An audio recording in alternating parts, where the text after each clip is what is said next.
Oke, Mas Arya kembali tadi sempat disinggung pernah kuliah di Turki untuk mengambil S3 ya Mas ya. Untuk Mm-mm. meraih gelar PhD nih di Fatih University di Istanbul, Turki. Nah, ini saya baca di media ini menjadi WNI pertama yang meraih doktoral di Turki, Mas. Nah, Ya, waktu itu bagaimana apresiasi dari pemerintah waktu itu mendengar Mas Arya ini WNI pertama kali menempuh pendidikan S3 di Turki? ya itu memang saya studinya di Fatih University Istanbul. Terus kemudian ijazahnya keluarnya di Istanbul University. Itu ada ceritanya ya, Iya. tapi sifatnya bisa dipahami oleh orang yang ada di Turki. Oke. Waktu itu seluruh lulusan Fatih ijazahnya keluarnya di Istanbul University karena ada dinamika di domestik Turki. Tapi terkait kelulusan saya di saat itu memang WNI pertama di bidang saya, maksudnya gitu.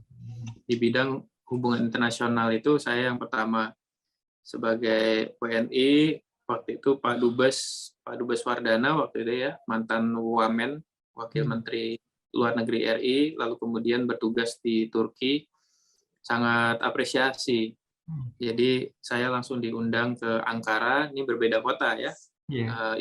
Diundang ke ibu kota di mana ada kantor perwakilan kita di sana sama Pak Dubes.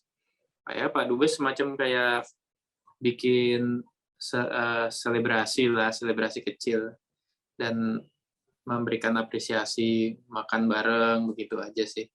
Tapi saya sebenarnya bukan selebrasi atau bagaimana apresiasi negara ke saya, kan Hmm. kita belajarnya apa yang bisa kita berikan ke negara, bukan apa yang saya dapatkan. Jadi setelah itu saya kembali ke DPR, kembali menjadi tenaga ahli Komisi 1 DPR RI, tenaga ahli komisi ya.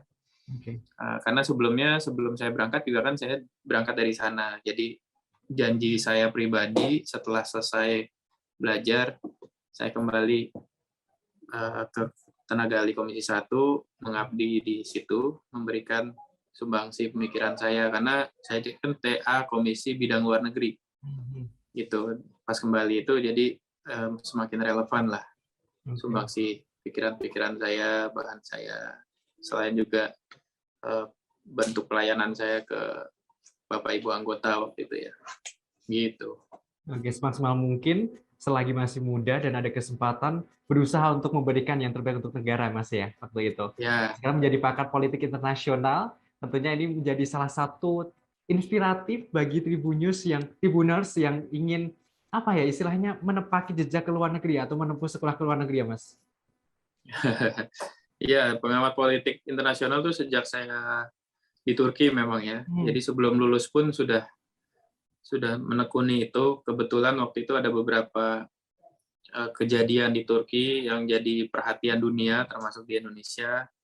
Kita mulai diundang di media-media, di televisi, semua televisi rasanya uh, jadi kawan yang rutin kita kunjungi gitu waktu waktu waktu saya studi di Turki sampai dengan lulus, sampai dengan terakhir sebelum saya di Komisi Informasi Pusat RI ya. Sekarang rasanya saya mau fokus di sini aja karena kerjaannya juga begitu Banyak. menumpuk ya. Terus juga posisinya kan sebagai wakil ketua Hmm. harus merepresentasikan total Iya. uh, Komisi Informasi. Jadi biar publik juga melihat KI itu terwakili sepenuhnya oleh saya, dan orang tidak terlalu bingung sebenarnya saya sedang berbicara sebagai apa gitu. Jadi saya Oke. mau fokus karena ini tingkatnya nasional ya, Ya. dan memang kita mau buat besar ini KIP RI ke depan gitu Mas. Tapi tidak menutup kemungkinan untuk apa ya meninjau situasi internasional saat ini, Mas. Sebenarnya masih banyak ya yang mengontak saya, banyak sekali host, jurnalis, pewarta, kawan-kawan banyak di media, banyak banget. Tapi saya membatasi diri ya Oke. untuk tidak menjadi atau tidak mengaktifasi Hmm. profesi saya sebagai pengamat politik internasional. Saya juga punya The Indonesian Democracy Initiative, juga saya tidak tidak mengaktifasi lagi. Jadi memang betul-betul sekarang full di KIPRI sebagai wakil ketua. Saya harus support betul lembaga ini bersama teman-teman yang 6 lainnya biar maju. Karena ini periode keempatnya KIPRI, apalagi ini media sejak awal saya terpilih sudah ngangkat nih komisioner termuda sepanjang sejarah. Bener banget. Jadi ini beban juga buat saya. Jadi beban untuk menjaga persepsi tentang anak muda yang masuk ke ranah publik, apakah dia bisa well perform atau enggak, apa bisa saya punya prestasi bagus atau enggak. Kan jadi sorotan nanti kalau ada anak muda hanya usianya yang muda tapi energinya nggak muda, staminanya nggak muda, kecepatannya nggak muda, nanti jadi banyak orang yang meragukan usia muda. Gitu. Ini sebenarnya yang saya ingin jaga dari persepsi generasi muda, karena beberapa pejabat yang usianya muda kan juga ada yang punya catatan. Nah, kita harus balikan lagi optimisme terhadap generasi muda. Ya, jadi judulnya itu.